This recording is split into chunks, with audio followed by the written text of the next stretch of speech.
I'm sorry. Can hold on for a second. Let me turn this down.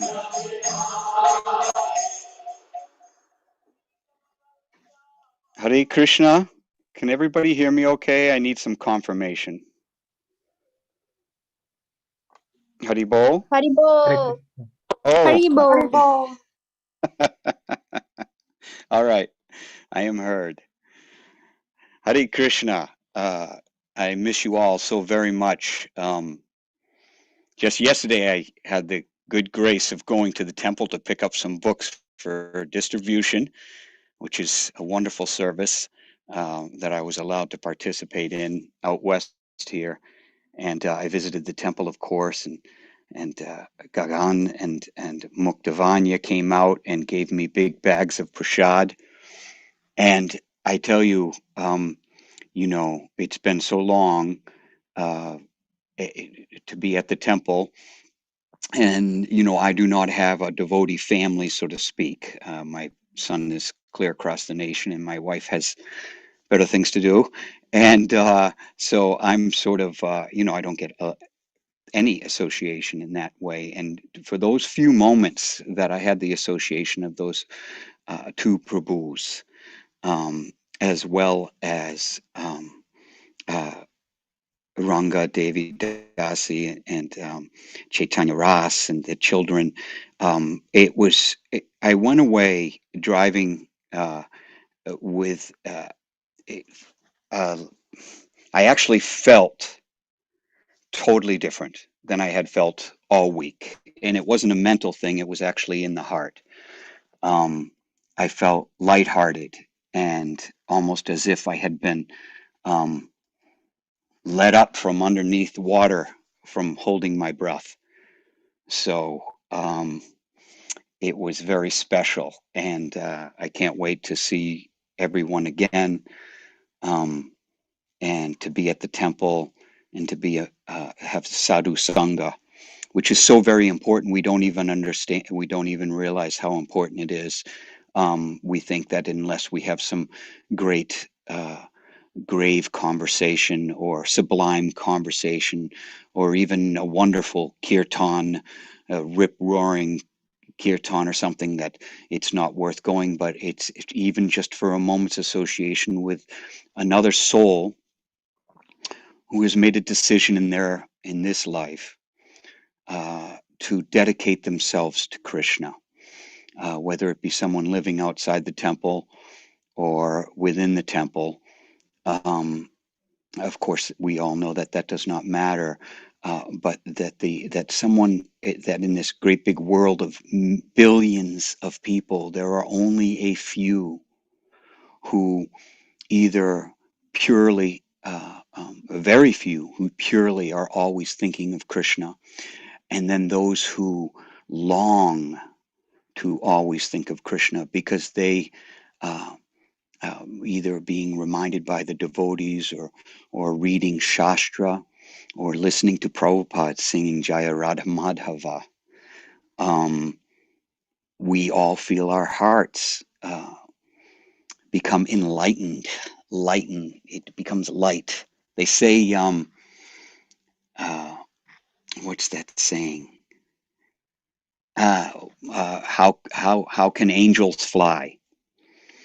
Um, and it's because they take themselves lightly.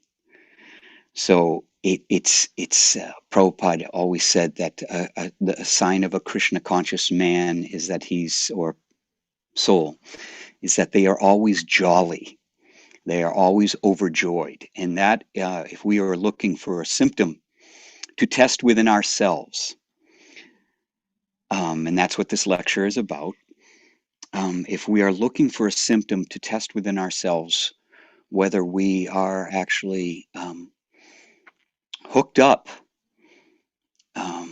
Sangha, Krishna Sangha, uh, Paramatma uh, realization, is that the symptom is happiness.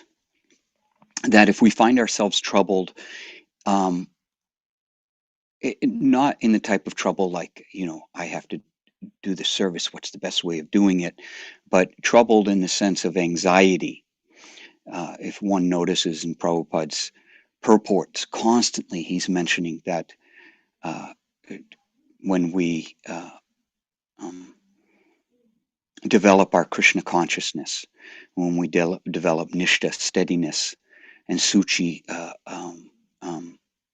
flavor, taste, that we become very happy, and nothing can really disturb us. It's sort of like a young lover and his beloved.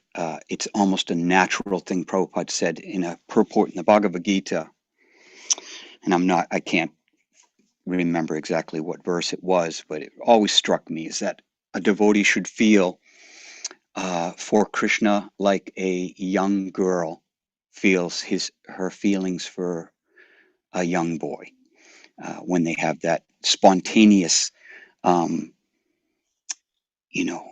view of affection, uh, and that this actually is a raganuga principle. We do engage in our sadhana, our vaidhi bhakti, to remind us. We read the books that constantly remind us of Krishna's pastimes and his qualities and attributes. Um, he himself, from the very beginning in the foundation. Hold on for a second here. Let me get a little bit of something behind this.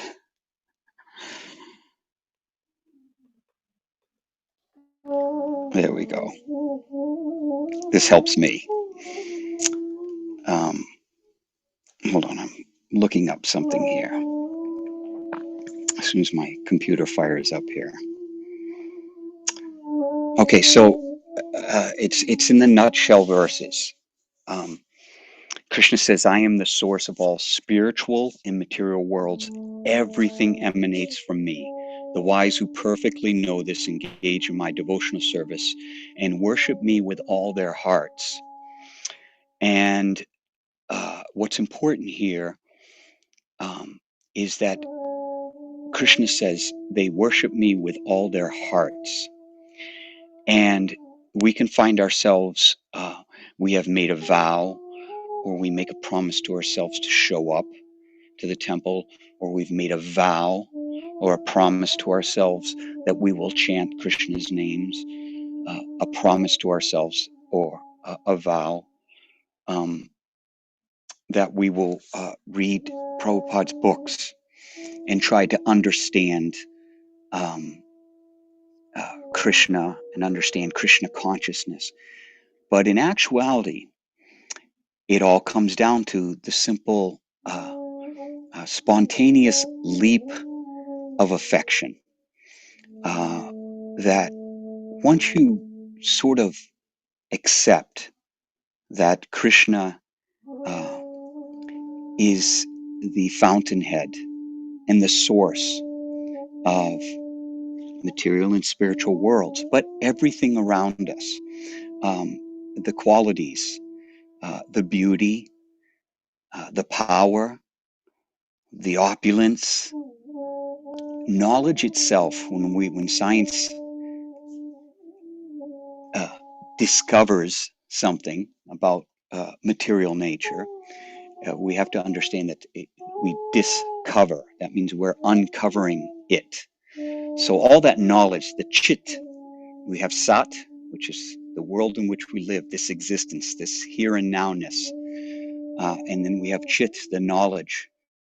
And that is all uncovered for us. We're slowly getting to know more about the material world as souls enwrapped in a material body.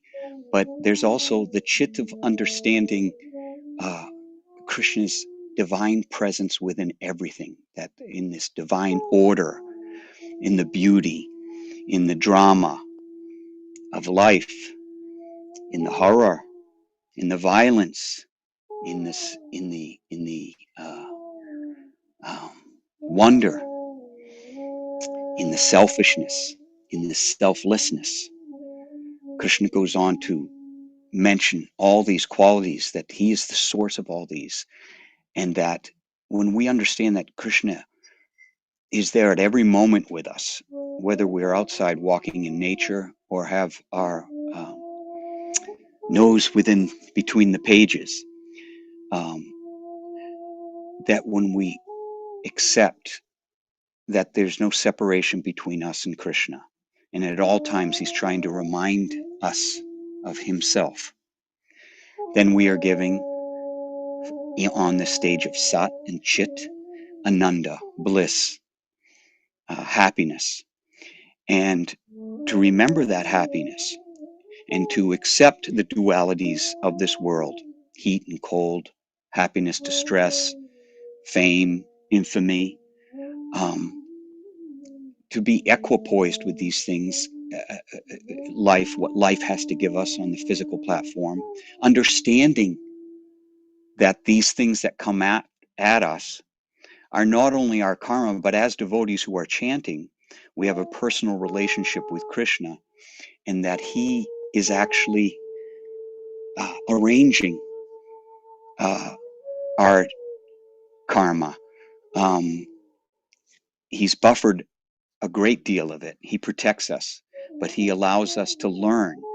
And this is another chance that we have in our hearts to remember that no matter what's coming at us, whatever challenge, whatever opportunities, whatever conversations that we are having, whatever we are reading, that it's always Krishna at all times, uh, um, playing with us. And sometimes he admonishes us, and sometimes he chastises us. And if we remember that at all times, then it's actually very it's natural to worship uh, Krishna with all your heart, because as the young boy becomes the cynosure of a young girl's heart, that she can only think of him. What will he think of me? She cooks for him. She thinks, when she puts on a sari or a dress or combs her hair, she's thinking, what will he think of me in this way? So the soul is like that. The soul spontaneously thinks, well, Krishna is my everything. And I'm constantly reading in the next verse, the thoughts of my pure devotees, they dwell in me and their lives are fully devoted to my service. And like the little girl, they derive great satisfaction and bliss by enlightening others about him. So this little girl tells her friends about the new boy that she's feels affection towards, that she's crushing on, so to speak. And this is exactly, as Prabhupada has said, how we should feel about Krishna. Now we say to ourselves, "Oh, Prabhu, this is advanced, uh, you know, stuff you're talking about here. You're talking about spontaneous attraction and spontaneous affection, but it's actually the simplest thing. Uh, being that two things are there to help us out, and in that devotion, we have devotional services, probably the most mentioned concept that we have in Krishna consciousness. We say, what is it? Devotional service. What do we do? How do we do it? Or what do we do? What is our action? Sambandha, Abhideya. We know what the prayojana is, Krishna, feeling like the little girl, the little boy, that the love, that's what we're seeking. But what's the process? Devotional service, Prabhu. Devotional service. Do this, do this, do this. But we also have to remember that devotional service is two concepts, devotional and service. There's lots of service in this world. People serve their senses, people serve their families, people serve their job. But and they do it devotionally. A lot of people, when a mother takes care of their child, they're devoted to that child. It's a natural thing, physically speaking, on the exterior platform, it comes naturally for a mother to be devoted to the child, to take care of, to give her life. A father give their life for their child. Take my life, leave my child alone. So that's true devotion. Christ said, what is the greatest form of love? And that is a man is willing to give his life for another. Give up his life for another. So this is devotion. The devotion of the soul. We are given two. We are given two helpmates. One is, as in the next verse in the Bhagavad Gita, right after the thoughts of my pure devotees dwell in me, is to those who are constantly devoted to serving me with love, I give the understanding by which they can come to me. So we have that first helpmate, which is Krishna himself. He starts laying it out. This is that lila, this is that engagement, this is that reciprocation that creates the ruchi, that creates the nishta, that creates the bhav, the attachment, the feeling. I was talking to Muktavanya, and he was telling me he was having a conversation with someone on the phone, and they were asking about Kali. And, Muktavanya was like, oh, how do I talk about Kali? What can I say about Kali? And at that time, he had a lecture going on. He just told me this yesterday. He had a lecture going on next to him where the English was on ISKCON Desire Tree. They have videos where all of Prabhupada's lectures are transliterated in English, so you're hearing him, and then you're seeing the English right after as the lecture, not the translation, but the more clear for those of us who are Westerners and sometimes miss a few words. And right when that person asked, tell me about Kali, I'm confused about Kali. How does Kali Yuga?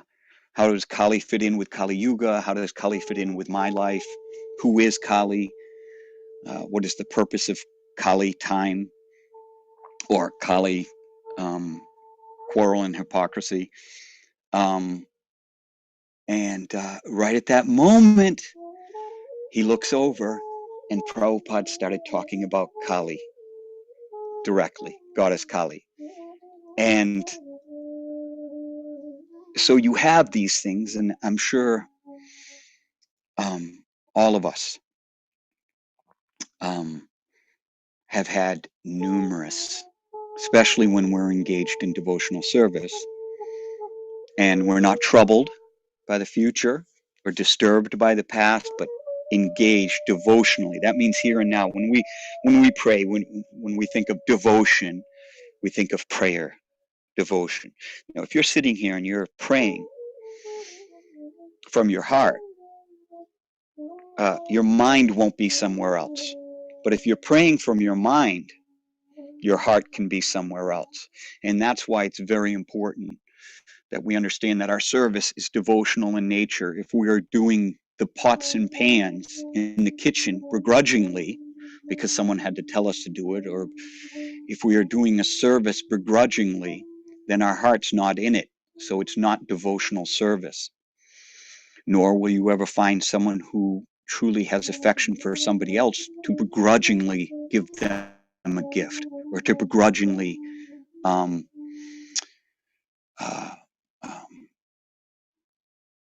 reciprocate with them verbally or otherwise. It's never done with any disdain or not wanting to be there. The heart has its own reasons. So Krishna leads us to him. Krishna is our helpmate, and he also he shines that lamp of knowledge. He gives us that knowledge. If we actually get up in the morning and pray, Krishna, I'm lost. I don't have a lot of association here. I got books and stuff, but I really want you to talk to me in some way, even though he's talking in all the books, but I want you to talk to me specifically about a particular problem that I have. And we can all do this individually based on, oh, I'm having a problem with my wife, I'm having a problem with my kid, um, I'm having a problem with authority, I'm having a problem with my senses. Huh?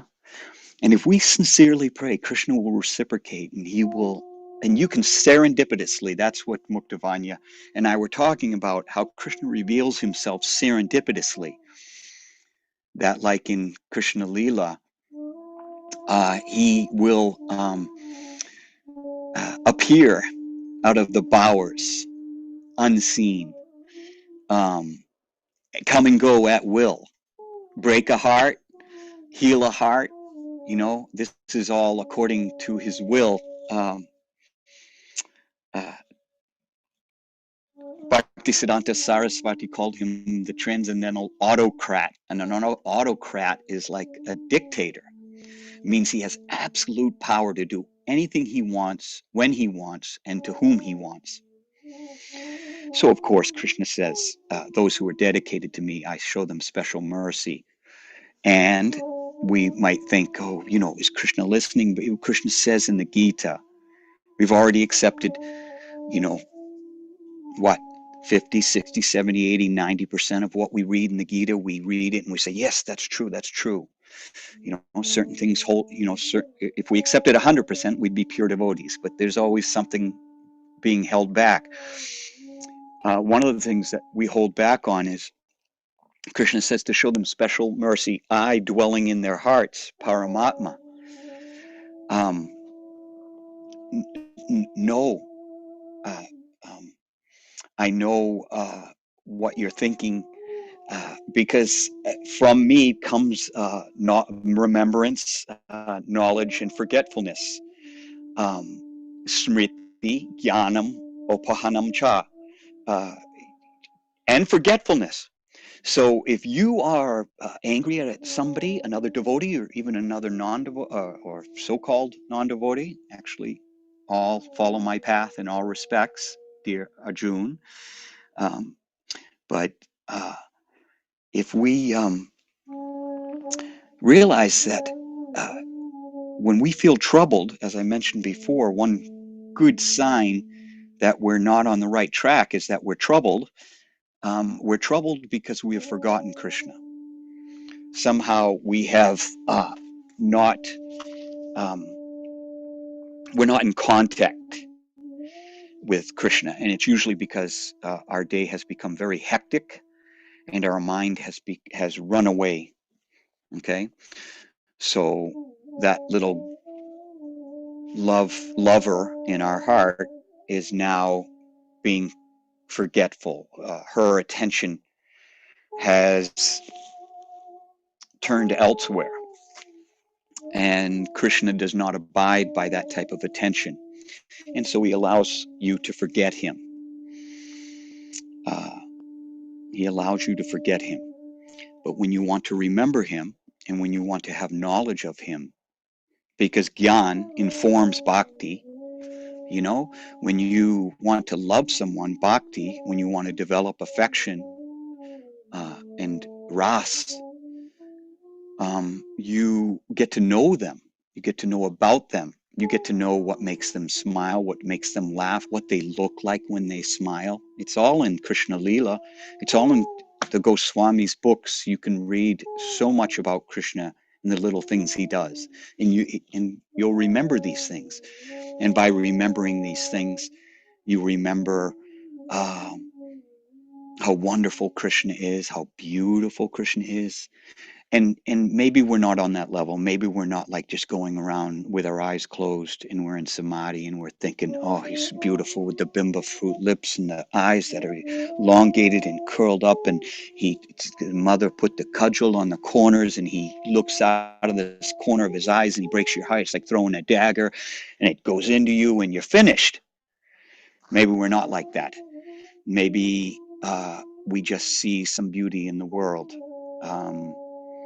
I go hiking out in nature a lot because nature isn't something man has created, nor is it of man or women. Um, you just go out in nature and you just see the beautiful, uh, uh, the woods, the flowers. My God, is it not? If you ever been in a field of wildflowers, uncultivated wildflowers, and then you see the bees. I got this huge cherry tree in the back of my yard here, and it blossoms like a cherry blossom, and all the bumblebees come out of the woods. We're surrounded by forest, and they all come out. I sent a little video for inspiration, like 10 seconds of it, seek the nectar. Because, and all you hear is this humming, just bees everywhere, bumblebees, little fat bumblebees with their wings, and they're just seeking the nectar. It's just natural for them to go after those flowers. And that's how the heart is. And we can be reminded of Krishna just by nature, seeing the bees and the flowers. And of course, one can be reminded by Krishna's, what he does to certain souls. Uh, Radharani Radharani herself talked to the bumblebee in her madness, her Mohan, her Madhan Mohan, her madness. Um, She was talking to the bee. Oh, Krishna's just like a bee. He simply takes nectar, pollen from one flower, and then when he's done, he goes to another flower.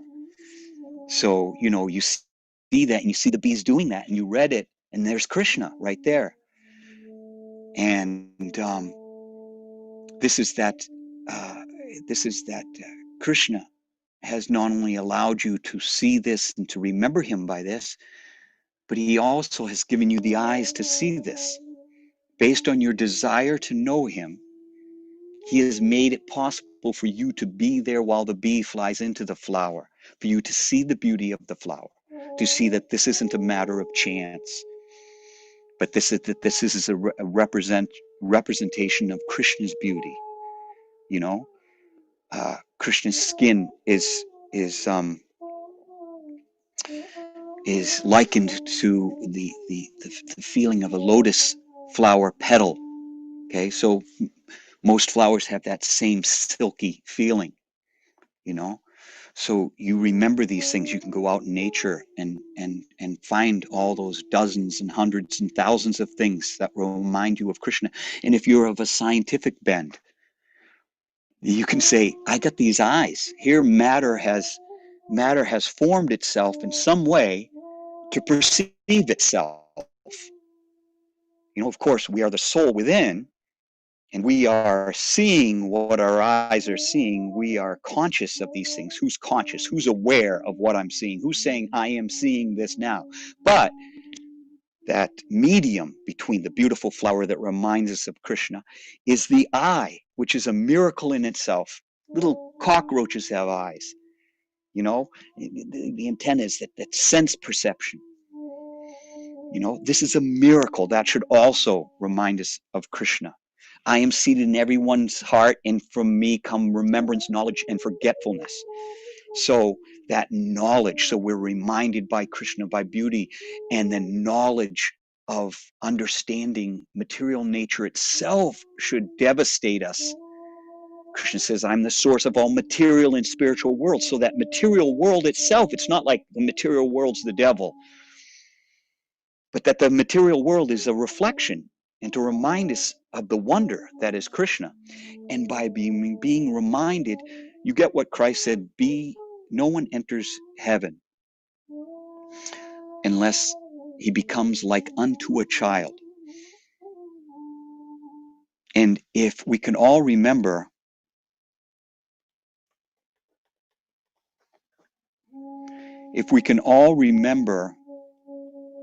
what it's like to when we were kids, everything was a wonder. Every day was new. The sun shining. It was always special. It's the closest thing you get to heaven is when you're an innocent child and you are happy running in the fields, so to speak.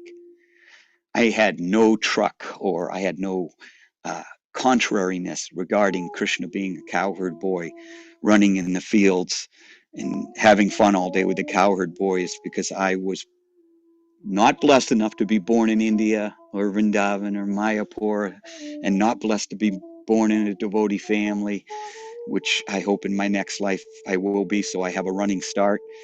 But I was blessed to be raised near farms were surrounding us in Maine, and they were cow farms or dairy farms. And this is back in the 60s before the dairy industry turned into the cruel nature that it is now, which are factories. But these were cows out on grass and calves running around, and bulls. They had bull pen, big fields with just the bulls. We used to get them to chase us, and we used to jump on the cows' backs and ride them out, and the cow, being annoyed at us, would walk into a swamp and just stand there until we, of course, had to slide down and get all swamped up, and our mothers would yell at us.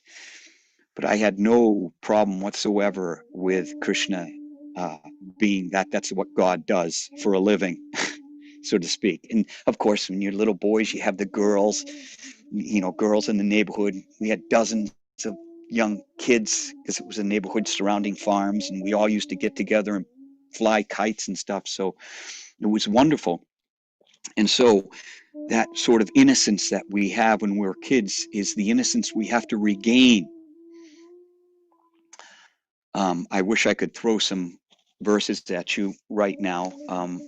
I was just told this morning that I guess I'm substituting for someone to give a class. So, and then of course, I had my day's work in front of me, so I can't throw some verses at you, and I'm not a learned person.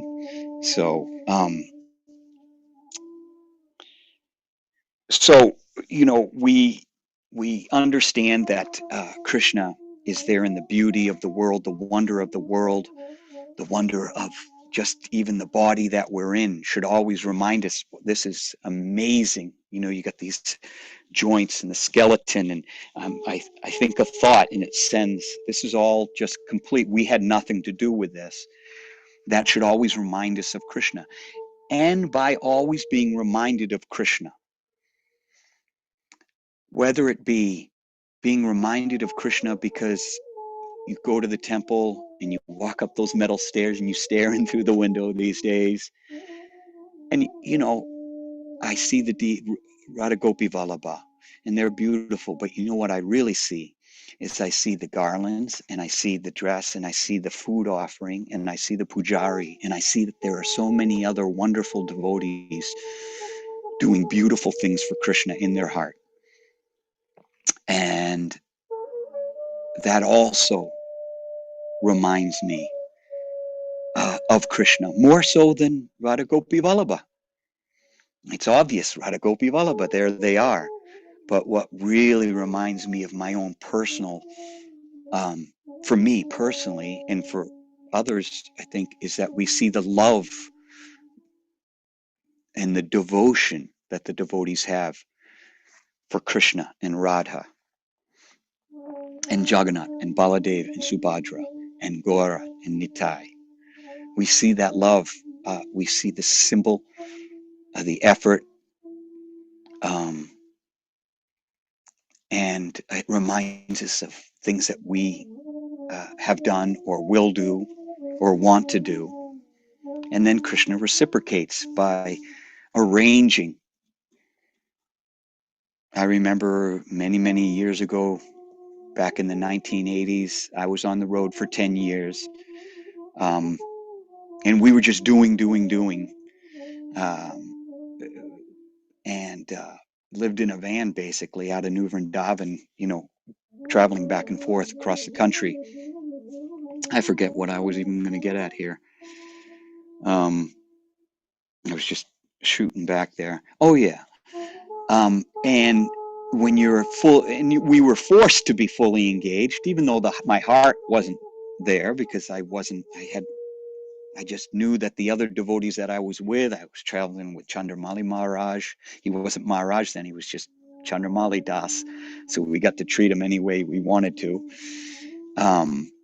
Radhanath Maharaj, he wasn't out on the road with us, but he would always meet us at various centers to refuel us. We'd stop in at, let's say, if we were in Colorado at the Denver Temple and Maharaj would be there, and or he'd find his way there, or at Gita Nagari, or at the New York, especially in New York, because we worked, New York State was good, and Maharaj would meet us in Greenpoint, and uh, uh, we, uh, when you were engaged like that, you saw Krishna do a lot of mystical stuff. You know, you were always aware when it was time to leave a situation. You were always aware. Um, for example, you know, you'd get up in the morning and you'd had a full day ahead of you. And the one thing that you do as a new bhakta would, because it's the only thing you could depend on, was that 16, chanting 16 rounds. I mean, it basically was the rope that held you in the sea that was your life inside you, because we were young and very naive and very Western, very impure, very passionate. I mean, we served pure, or at least I did, served purely in the mode of passion. I didn't even know what goodness was. So obviously, I was not on any platform other than pure mercy, and that, other than the devotee association, the only other thing that I had going for me, because I certainly didn't know the books, and I didn't know Prabhupada's teachings that much, was the chanting of 16 rounds. And it wasn't so much the number of 16, or Hare Krishna, Krishna Krishna, Hare Hare Hare, because I vowed, but it was sort of like, Krishna, I will show you I'm serious by trying to quell my mind and concentrating on your name, Krishna, for these 3 hours, first thing in the morning, right after a cold ice bucket shower. And I will just concentrate, because what you had coming up, of course, was like warfare. This was not book distribution. This wasn't Harinam, which was all beautiful. What we did was pretty much warfare. And you would get those 16 rounds done. And you wouldn't just get 16 rounds done and go 16, but it was almost like you were suiting yourself up. It was just like that. It's like, no way I'm going out on that battlefield without putting all the armor on. You know, I'm not going to leave my breastplate off. I'm closing the lid. You know, every Hare Krishna, Hare Krishna. I'm showing you I'm serious, Krishna. I have no idea what's going on. All I know is that the devotees I'm with are super intelligent, super real, authentic people. You know, that's the authenticity that you felt when you were, you know, the fact that three young men could travel together in a van for months at a time and never fight, you know, and just be engaged like Mission Impossible. It was incredible. It was incredible. And then, of course, what I was talking about, you chant your 16 rounds because you wanted to show Krishna that you were serious. You meant business.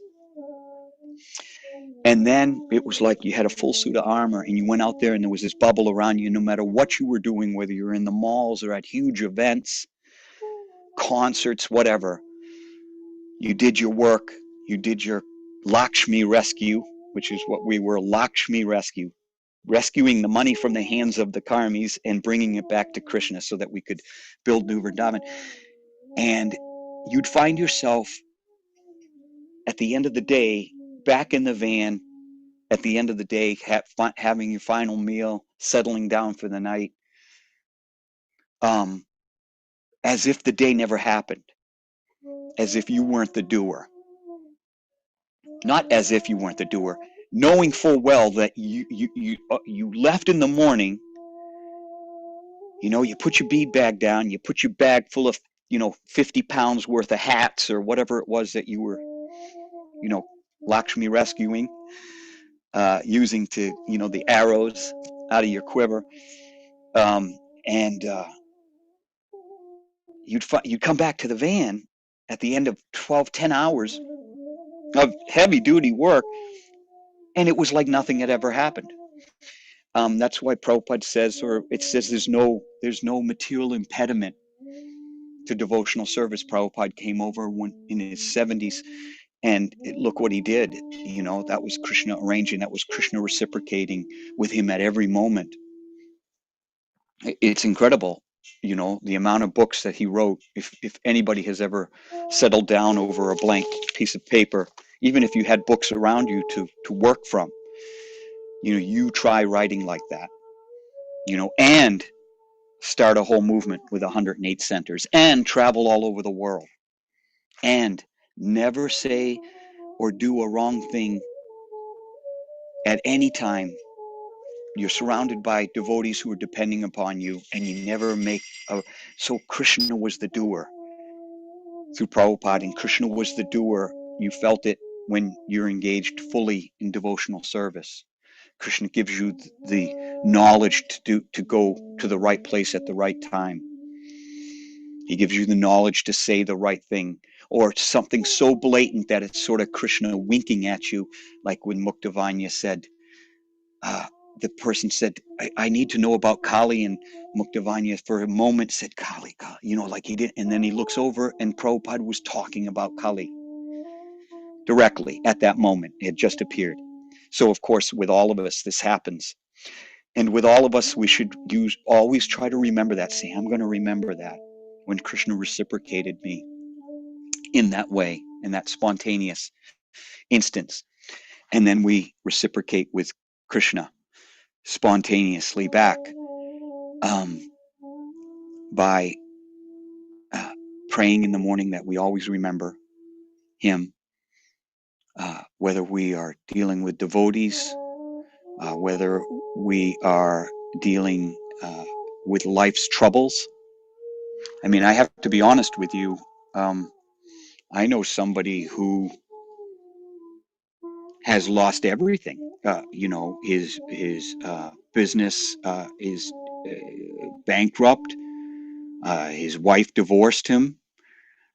It was sort of like the last straw with him. This is a devotee, no names mentioned, and he basically, to pay off all his debt, he had to basically sell almost everything of value.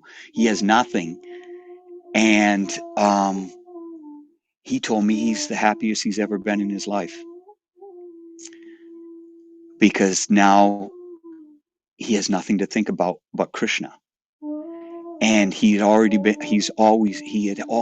his life, he said he had always been scared of letting go of things, because what was going to replace them? What was going to replace the affection of his wife? What was going to replace the prestige or shelter of his money, of his business?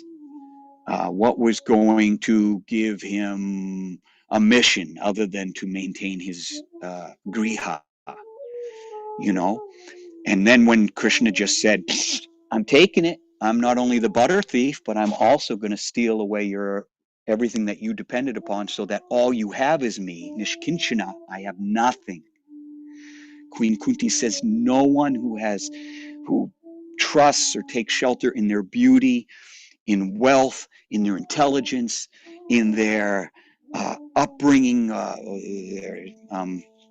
we have it in America, or their caste or whatever, their birthright, you can't get Krishna. And this devotee told me, he says, I understood that, but I didn't know what it meant until I had nothing. And then this devotee told me, he goes, now when I read the books, it's like I hear everything. And I can't believe I'm reading the same line, how Krishna takes away everything, in order that you see him everywhere. And he says, I've never felt so wealthy. He says, when I go out and take walks, he mentioned it as like I was mentioning to you, and that's why I mentioned it during this class, because when I go out and take walks, it's like Prabhupada always said, people build things, they build these parks, but what is it called? Yukta. I can't remember the Sanskrit term, but people build these things and the devotees use them. And a devotee needs nothing. He needs nothing but Krishna. He needs not worry for a thing. if he just hands himself over. And this is what surrender truly is. I mean, Krishna will find a way. He'll wait for the right moment, like COVID, and he'll go shit like that. And he says, "Are you? I'm going to take everything away from you." And the question is, are you going to try to regain it back?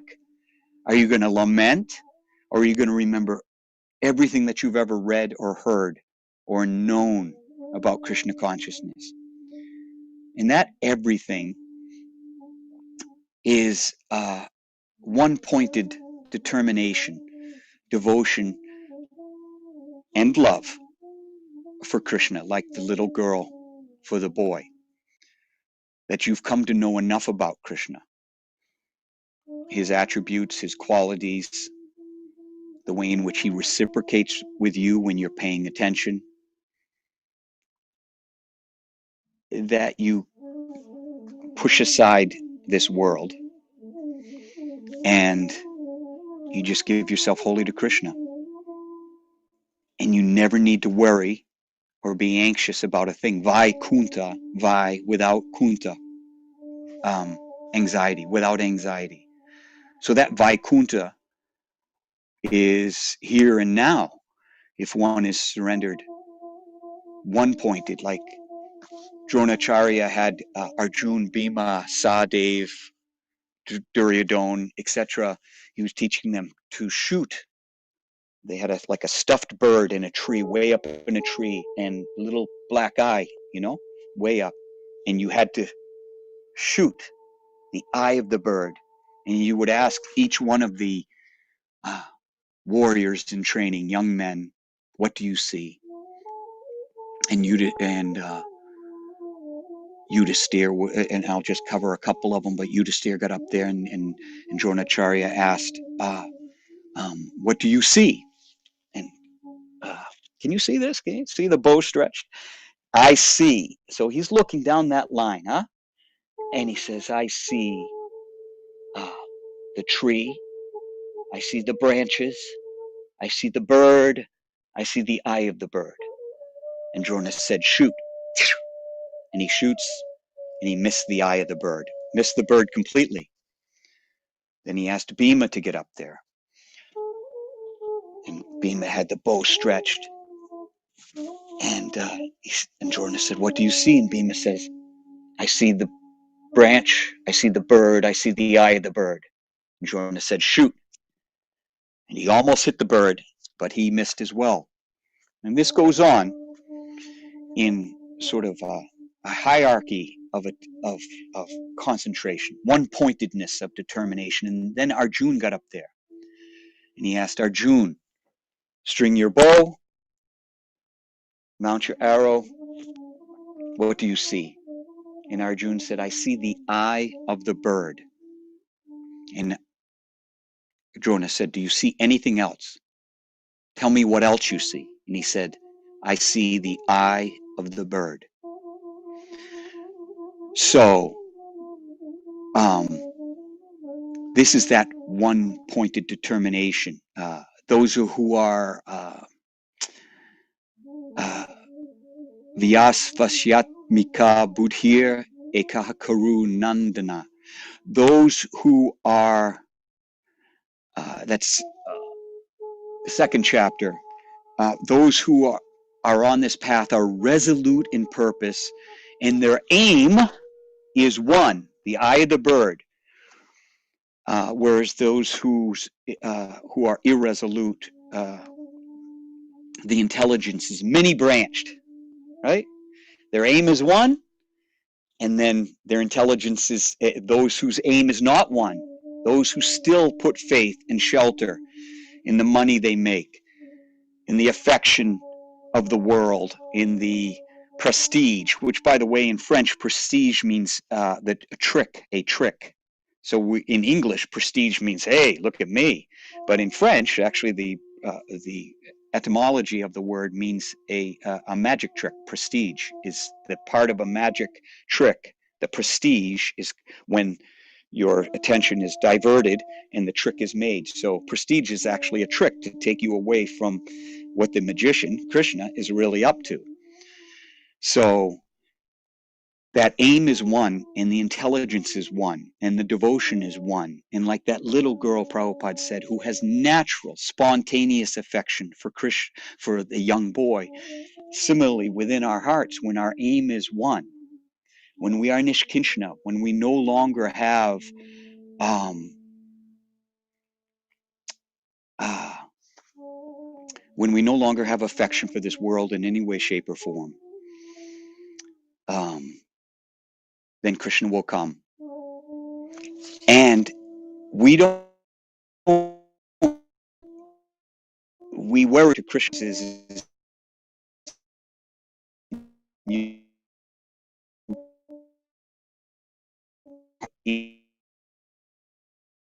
you're in it, but you're not of it. Giving your heart to someone is very difficult. What can I do? I got to do more. I got to do more service. I got to do this. But you have to understand that helpmate, that second thing that Krishna does, he comes when you remember him, whether it be in a flower or in the deity or in an animal's eyes, or your child, or in a song in kirtan, or in his name when you chant, that Krishna comes and takes your heart. In the Katha Upanishad, it says, Nayam Atma Prafachena Labhyo, as in Labhyo na Medhaha na Bahuna Shutena Yam Evesha Renute Tenes Labhyas. Again, the word Labhyo, Labhyas, Tashvaisha Atma. Vrenuti Tanam Svam. The Atma, Krishna, is not to be attained by study of the Vedas, nor by intelligence, nor even by much hearing. This is very important. But the Atman, or Krishna, this is capital A, the super soul, Krishna within, can be attained only by him who seeks Krishna. To him, Krishna reveals his true nature. So this is in the Katha Upanishad. Okay, Krishna says, if you just seek me and me only, I will reveal myself. But if you're seeking him, and it's troubling to get up early enough to chant to show him that you're serious, you mean business, and you want to concentrate on him, and you want to quell your mind, you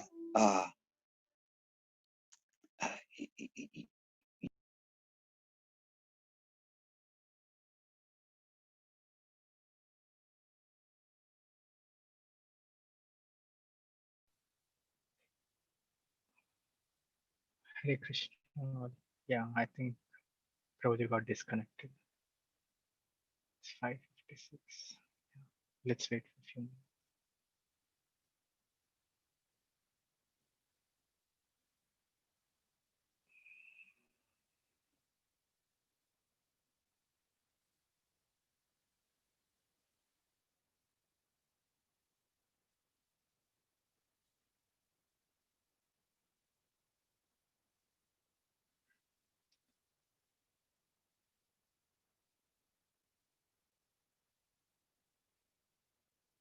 Karuna Mataji, can you do some kirtan until Bhima Prabhu is back, or once the darshan starts from temple? Sure, Krishna. Yeah, thank you. Hare Krishna, Krishna Krishna, Hare Hare, Hare Rama, Rama Rama, Hare Hare. Krishna,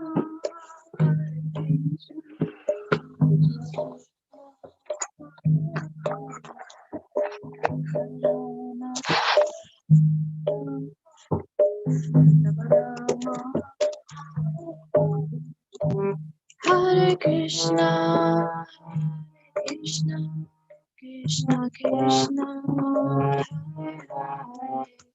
Hare Rama, Hare Rama, Hare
Hari Hari. Hari Bol. Am I Hari Krishna. Hare Krishna, Krishna Prabhu. at Yeah. work. Krishna at work. I got 1 minute left, so I'll try to finish it up. Anyways, spotlighted your video. Oh my God, I'm too large on this phone. I need to get a haircut. Anyways, Hari Krishna. Thank you very much for listening. Sorry about that ending. Obviously, there's some lesson to be learned in this. It's called charge your phone before you give a class. Hari Krishna. Have fun. Hope to see you all soon. All glories to Srila Prabhupada. All glories to the assembled devotees. Hari Krishna. Hare Krishna. Thank you. Haribo, thank you. Thank you for the wonderful class, Prabhu. Hare Krishna. Well Hari done, Bol. Prabhu. Well done. Hare Krishna. Thank you, Haribo. Hare Krishna. Hari Krishna. You can't come inside. You can't come inside, Mother.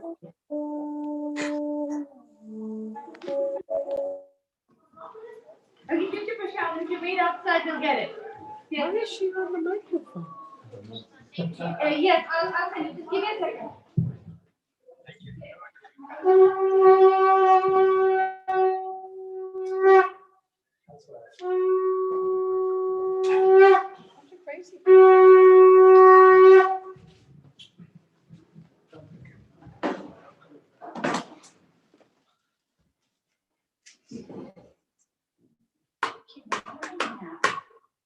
She's coming inside.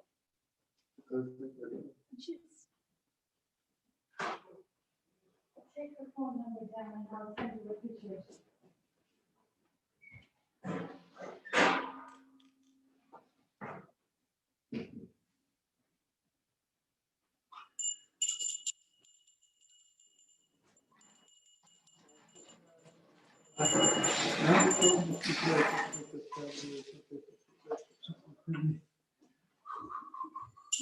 Nama Om Vishnu Padaya Krishna Prasthaya Bhutale Srimate Bhakti Vedanta Swami Vinaya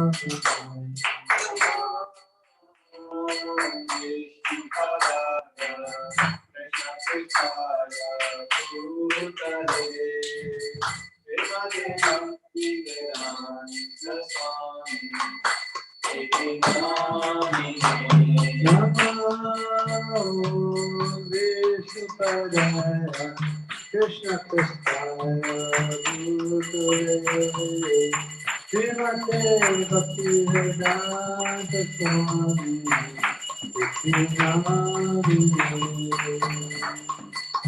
Om Vishnu Padaya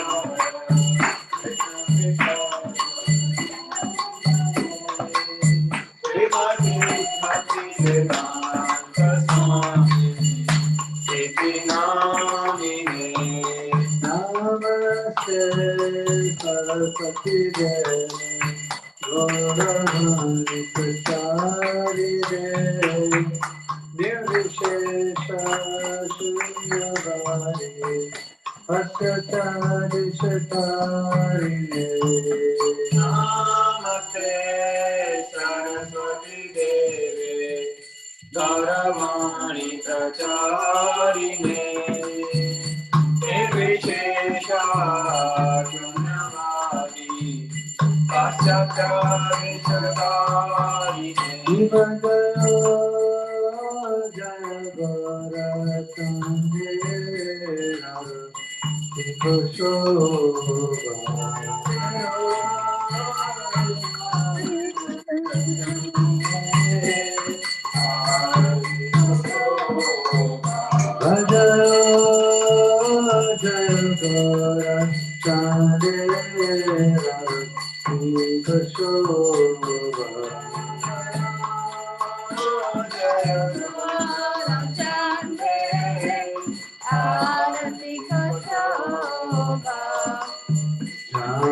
Rama Rama, Hare Hare.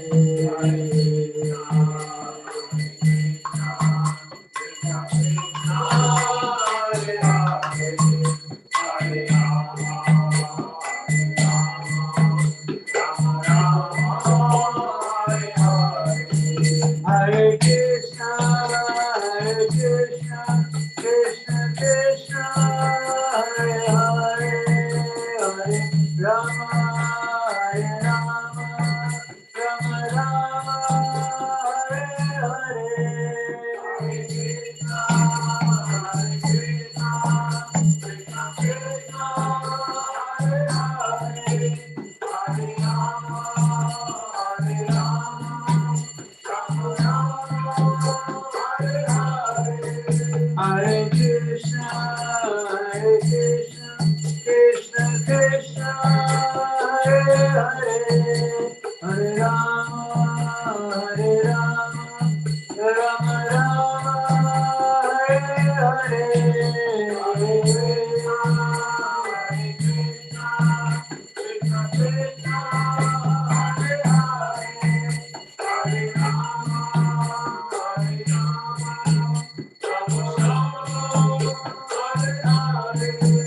Hare Krishna, Krishna Krishna, Hare Rama, Hare Rama, Rama Rama, Hare Hare. Hare Krishna, Krishna Krishna, Hare Hare, Hare Rama, Hare Rama, Rama Rama, Hare Hare. Hare Krishna, Krishna Krishna, Hare Hare, Hare Rama, Hare Rama, Rama Rama, Hare Hare. Hare Krishna, Krishna Krishna, Hare Hare, Hare Rama, Hare Rama, Rama Rama, Hare Hare. Hare Krishna, Krishna Krishna, Hare Hare, Rama Rama, Hare Hare. Hare Krishna, Krishna Krishna, Hare Hare, Hare Rama, Hare Rama, Rama Rama, Hare Hare. Hare Krishna, Krishna, Hare Hare, Hare Rama, Hare Rama, Rama Rama, Hare Hare. Hare Krishna, Krishna Krishna, Hare Hare, Hare Rama, Hare Rama, Rama Rama, Hare Hare. Hare Krishna, Krishna Krishna, Hare Hare, Hare Rama, Hare Rama, Rama Rama, Hare Hare. Hare Krishna, Krishna Krishna, Hare Hare, Hare Rama, Hare Rama, Rama Rama,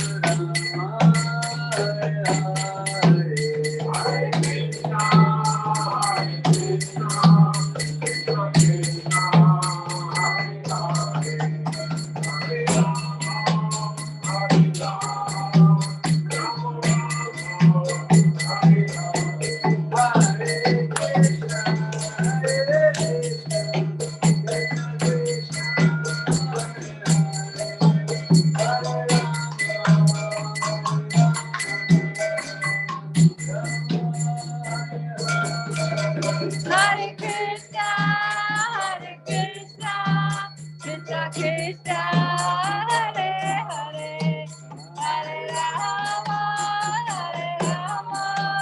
Rama Rama, Hare Hare.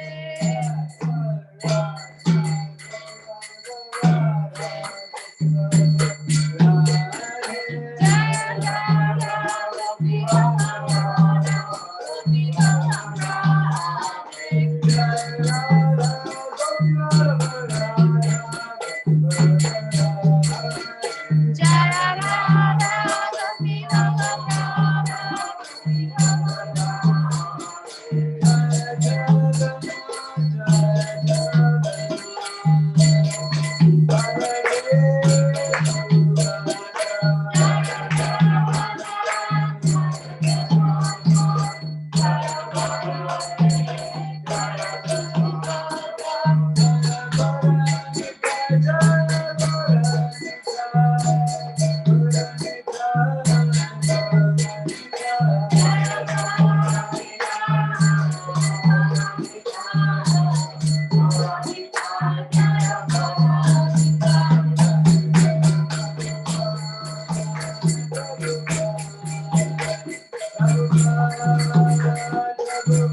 His divine grace, Sri Bhaktivedanta Swami Srila Prabhupada ki jai.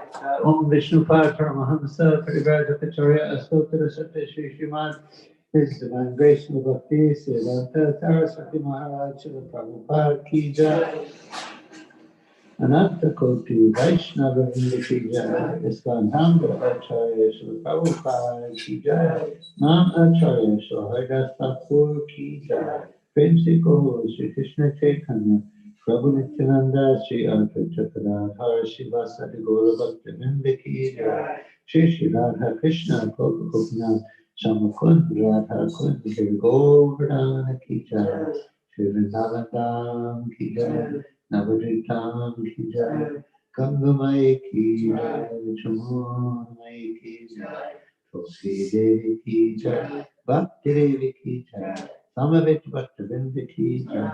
Shri Shri Radha Gopi Vallabha ki jai. Gaura Premananda. All glories to the assembled devotees. All glories to the assembled devotees. All glories to the assembled devotees. All glories to Sri Guru and Sri Gauranga.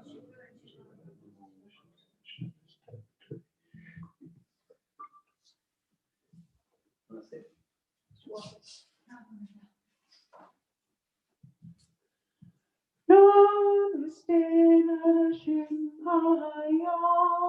Namaste Narasimhaya.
Hare